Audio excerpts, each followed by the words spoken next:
मी doctor काजरी, मी काजरी हॉस्पिटलमध्ये consultant orthopaedic surgeon आहे।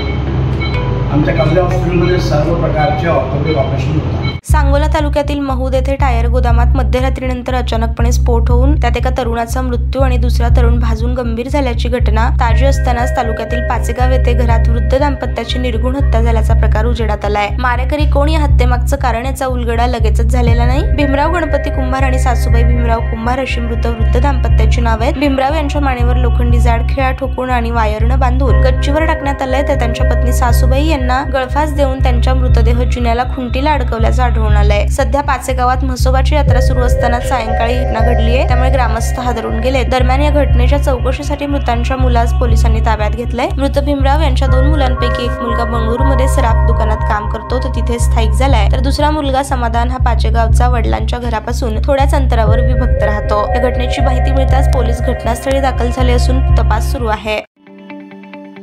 ताज्या बातम्या पाहण्यासाठी प्राईम महाराष्ट्र न्यूज चॅनलला सबस्क्राईब करा।